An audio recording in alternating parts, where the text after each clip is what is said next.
വിശുദ്ധ കുരിശിൻ്റെ ഇടയാളത്താൽ ഞങ്ങളുടെ ശത്രുക്കളിൽ നിന്ന് ഞങ്ങളെ രക്ഷിക്കണമേ. ഞങ്ങളുടെ തമ്പുരാനെ, പിതാവിൻ്റെയും പുത്രൻ്റെയും പരിശുദ്ധാത്മാവിൻ്റെയും നാമത്തിൽ ആമേൻ. ഇസ്രായേൽ ഭരിച്ച ജെറോബോവാം മുതൽ ഹോസിയ വരെയുള്ള 19 രാജാക്കന്മാരെ പറ്റിയും ജൂദ ഭരിച്ച റെഹോബോവാം മുതൽ സെദക്കിയ വരെയുള്ള 19 രാജാക്കന്മാരെ പറ്റിയും നാം രാജാക്കന്മാരുടെ 1-2 പുസ്തകങ്ങളിലായി വായിച്ചു. 1 രാജാക്കന്മാർ 9-ാം അധ്യായം 6 മുതൽ 9 വരെയുള്ള തിരുവചനങ്ങൾ ഇപ്രകാരമാണ്: നീയോ നിന്റെ മക്കളോ എന്നെ ഉപേക്ഷിച്ച് എൻ്റെ കൽപ്പനകളും നിയമങ്ങളും പാലിക്കാതെ അന്യദേവന്മാരെ സേവിക്കുകയും ആരാധിക്കുകയും ചെയ്താൽ ഞാൻ നൽകിയിരിക്കുന്ന ഈ ദേശത്തു നിന്ന് ഇസ്രായേലിനെ ഞാൻ വിച്ഛേദിക്കും. എനിക്ക് വേണ്ടി ഞാൻ വിശുദ്ധീകരിച്ച ഈ ആലയം എൻ്റെ മുമ്പിൽ നിന്ന് ഞാൻ നീക്കിക്കളയും.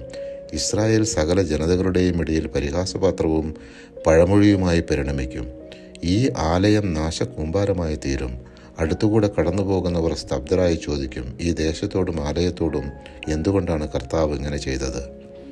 ഇതേ തിരുവചനങ്ങൾ ഏലിയ, ഏലീഷ, ആമോസ്, ഓസിയ, യേശയ്യ, ജെറമിയ, മിക്ക, എസെക്കിയേൽ എന്നീ വിവിധ പ്രവാചകരിലൂടെ കർത്താവ് പലപ്പോഴായി ഇസ്രായേൽ രാജ്യത്തിൻ്റെ വിഭജനത്തിന് മുൻപും പിമ്പും മുന്നറിയിപ്പ് നൽകിയിട്ടും ജനങ്ങൾ കർത്താവിനെതിരെ തിന്മ പ്രവർത്തിച്ചു, അന്യദൈവങ്ങളെ ആരാധിച്ചു. ഇതുമൂലം ഇസ്രായേലിൻ്റെയും ജൂദായുടെയും പതനമുണ്ടായി. ജെറമിയ പ്രവാചകൻ വഴി കർത്താവ് അരുളി ചെയ്ത വചനം നിവൃത്തിയാകേണ്ടതിന് പേർഷ്യ രാജാവായ സൈറസ് ഭരണം തുടങ്ങിയ 1-ാം ആണ്ടിൽ തന്നെ സാമ്രാജ്യത്തിലെങ്ങും ഈ കൽപ്പന വിളംബരം ചെയ്യാനും അത് എഴുതി പ്രദർശിപ്പിക്കാനും കർത്താവ് അവനെ ഉത്തേജിപ്പിച്ചു. പേർഷ്യ രാജാവായ സൈറസ് ആജ്ഞാപിക്കുന്നു: ആകാശത്തിൻ്റെ ദൈവമായ കർത്താവ് ഭൂമിയിലെ എല്ലാ രാജ്യങ്ങളെയും എനിക്ക് കീഴ്പ്പെടുത്തിയിരിക്കുന്നു. യൂദയായ ജെറുസലേമിൽ അവിടത്തേക്ക് ഒരു ആലയം പണിയാൻ അവിടുന്ന് എന്നോട് കൽപ്പിച്ചിരിക്കുന്നു.